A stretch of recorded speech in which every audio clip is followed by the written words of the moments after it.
Ya, bismillahirrahmanirrahim. Assalamualaikum warahmatullahi wabarakatuh.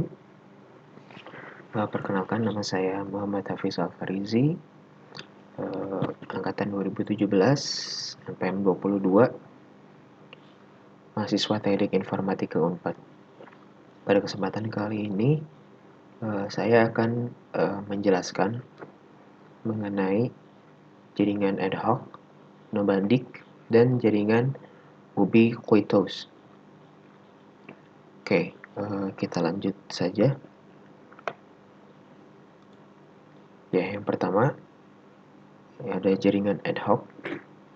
Jadi jaringan ad hoc ini merupakan jenis jaringan komputer ya yang basisnya itu wireless ya, yang menghubungkan dua atau lebih perangkat untuk bisa saling berkomunikasi.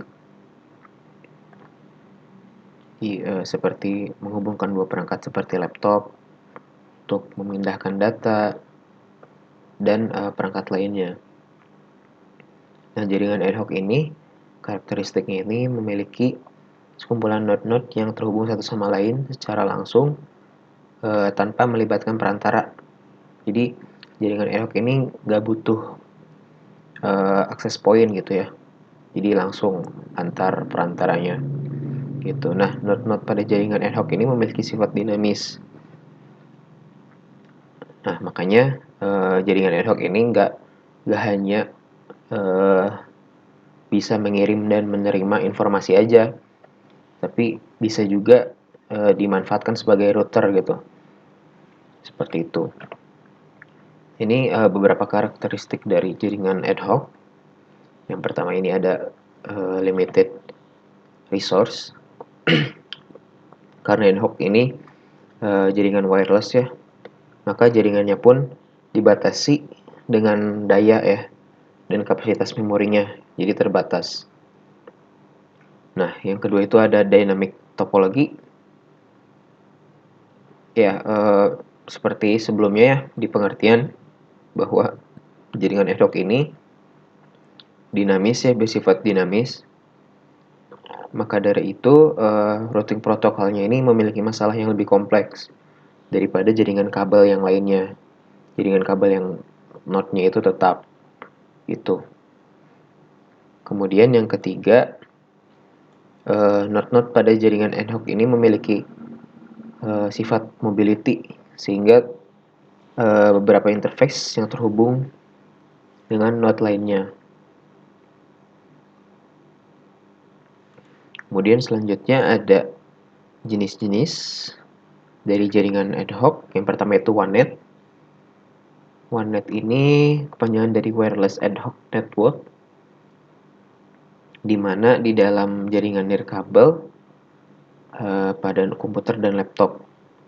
Jadi cara kerjanya OneNet ini hampir sama seperti client dan server ya, di mana perangkat komputer ini bisa mengirim, menerima, sekaligus menghasilkan data. Nah, dari konektivitas jaringan ini sangat berpengaruh dalam penentuan persebaran node. Kemudian yang kedua ada Mobile Ad Hoc Network atau yang disingkat MANET, adalah jaringan ad hoc yang dipakai pada perangkat mobile. Jadi MANET ini seperti namanya mobile ya. Jadi digunakan pada perangkat mobile. Nah, MANET ini dapat terhubung ke segala penjuru secara bebas. Kemudian yang ketiga ada Vehicular Ad Hoc Network atau yang disingkat VANET. Adalah jaringan ad hoc yang bekerja dari suatu kendaraan dan berfungsi sebagai alat komunikasi antar kendaraan atau antara kendaraan yang ada di pinggir jalan. Gitu. Jadi fungsinya biasanya terdapat di kendaraan ya. Kemudian yang keempat ada IMANET, Internet Based Mobile Ad Hoc Network. Adalah jaringan ad hoc yang menjembatani node bergerak dengan node Internet Gateway. Jadi penerapannya ini bisa dilihat ya kita pada jaringan infrastruktur suatu wilayah atau perkotaan. Seperti itu. Nah, kemudian yang kelima ada self-powered ad hoc network atau yang bisa disingkat SPAN. Adalah jaringan ad hoc yang biaya operasionalnya relatif kecil. Jaringan SPAN memanfaatkan kemajuan teknologi di bidang manajemen daya energi permanen. Selain itu, terdapat mikrosensor dan teknologi pemrosesan yang dioptimalkan untuk pemakai yang membutuhkan penyebaran informasi secara cepat. Nah, ya, penerapan SPAN ini biasanya dipakai pada latihan perang. Makanya karena perang ini kan biasanya militer kayak gitu kan butuh penyebaran informasinya secara cepat ya.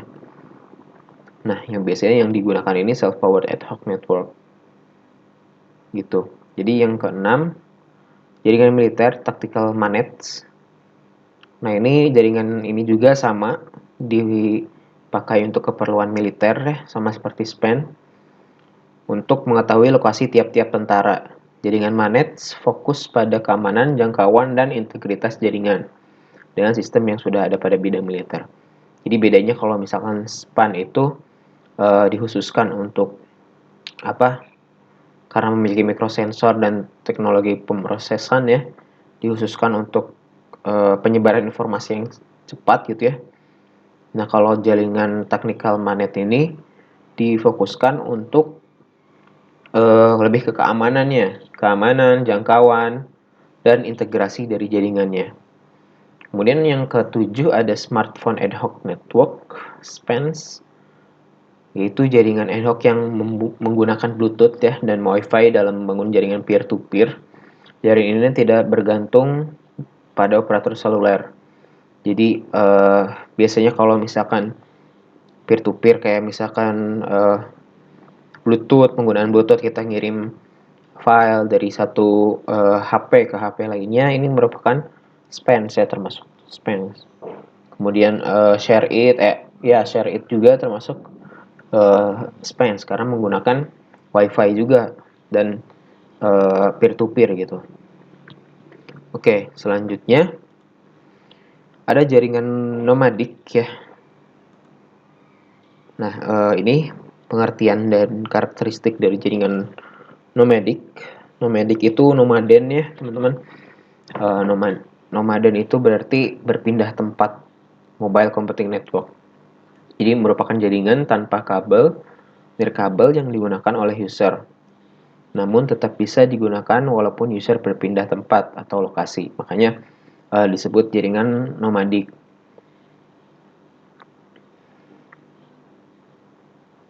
Ya, jenis-jenisnya yang pertama ini ada jaringan wireless LAN, WLAN ya. WLAN ini merupakan LAN sebenarnya, tapi tanpa kabel, nirkabel, gitu. Nah, WLAN ini bersifat fleksibel nih, menggunakan frekuensi radio, mengirim dan menerima data lewat udara dengan minimalisir sambungan kabel. Nah, penerapannya ini pada wireless LAN ini pada sebuah infrastruktur ruangan di kantor. Itu. Kemudian yang kedua ada jaringan-jaringan wireless access point, WAP ya. Nah, ini merupakan antena yang menghubungkan perangkat mobile, laptop, dan gadget pada jaringan WAP menggunakan suatu perangkat. Jadi WAP ini menggunakan access point, teman-teman. Nah, penerapannya pada rumah yang menggunakan paket Telkom Speedy, yang teman-teman juga udah ada ya, mungkin di rumahnya, yaitu membutuhkan access point. Yang ketiga ada jaringan hotspot. Jadi hotspot ini jaringan yang terdapat di sebuah geografis kecil, lingkungan geografis kecil, yang biasa disebut dengan area bersinyal gitu ya. Dimana di area tersebut pengguna bisa menikmati layanan koneksi jaringan gitu kepada penerima frekuensi tertentu, Wi-Fi ya gitu. Penerapannya pembuatan hotspot pada smartphone atau internet sharing. Jadi ada ya fitur internet sharing atau hotspot di HP biasanya. seperti itu. Kemudian yang keempat, jenis jaringan Wi-Fi, wireless fidelity. Wi-Fi ini sudah biasa lah ya teman-teman gunakan, sudah sangat familiar kita. Jadi Wi-Fi ini menggunakan peralatan elektronik untuk bertukar data menggunakan gelombang radio. Nah, nama standar transmisi data 802.11b. Ya, penerapannya ya seperti biasa ya, mungkin sudah banyak teman-teman gunakan Wi-Fi ini pada smartphone. Kemudian selanjutnya ada jaringan voice portal. Voice portal ini jadi merupakan website ya dengan audio interface, diakses dengan menggunakan panggilan telepon. Voice portal ini biasa digunakan pada acara TV. Jadi biasanya kalau suka ada yang kuis-kuis gitu, kalau sahur atau misalkan ya intinya yang mengadakan kuis gitu acara TV, terus menelpon gitu ya, menelpon pemirsa. Nah, ini menggunakan jaringan voice portal gitu. Nah, yang terakhir ada jaringan ubiquitous, Ubicom ya. Nah, ini merupakan suatu jaringan yang dilihat dari segi akses konektivitas jaringan maupun proses komputasi bisa menampilkan di mana saja dan kapan saja. Jadi Ubicom ya merupakan suatu jaringan yang dilihat dari segi akses konektivitas. Jadi ubiquitous itu berasal dari bahasa Latin yang artinya dimanapun. Jadi ubiquitous environment ini menghubungkan komputer terdistribusi ya dari berbagai lokasi terhubung ke jaringan yang menyediakan informasi dan layanan yang dibutuhkan oleh pengguna secara real time, secara langsung, tanpa batasan ruang dan waktunya.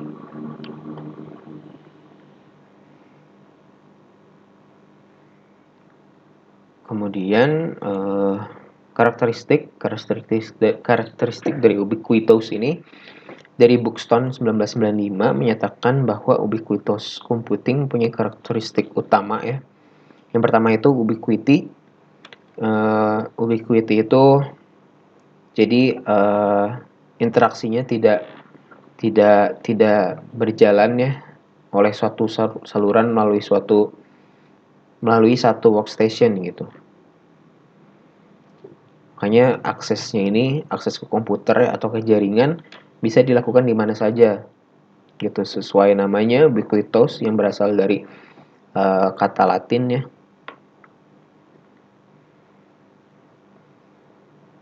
Kemudian yang kedua ini transparansi. Teknologi ini tidak mengganggu keberadaan pemakai. Jadi istilahnya transparan lah, tidak terlihat ya, dan integrasinya dalam suatu ekologi itu tidak terasa lah, istilahnya kita tidak merasa bahwa ada gitu, padahal ada gitu. Kemudian jenis-jenis dari jaringan ubiquitous ini, yang pertama ada jaringan terdistribusi. Jadi jaringan terdistribusi dalam ubiquitous ini menyangkut tentang sistem tersebar yang merupakan sekumpulan komponen dalam komputer yang saling bekerja sama untuk satu tujuan. Gitu. Nah, penerapannya sistem ATM ya. Sistem ATM ini termasuk dari sistem terdistribusi. Dan juga bisa kalau sekarang sudah bisa mobile banking gitu. Nah, ini juga termasuk dari jaringan terdistribusi. Kemudian yang kedua ada jaringan mobile.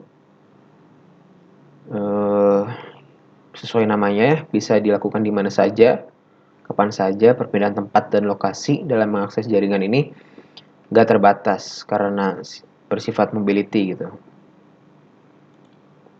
Kemudian yang ketiga, ada jenis jaringan wireless sensor atau jaringan sensor nirkabel. Jadi, jaringan ini mendistribusikan sensor untuk memantau kondisi fisik atau lingkungan seperti suhu, suara, tekanan, gitu. Biasanya JSN ini, digunakan dalam penerapan latihan militer. Ya, sekian mungkin, penjelasan dari saya untuk, jaringan ad hoc, kemudian jaringan ubiquitous, dan juga jaringan nomadik. Kurang lebihnya mohon maaf. Assalamualaikum warahmatullahi wabarakatuh.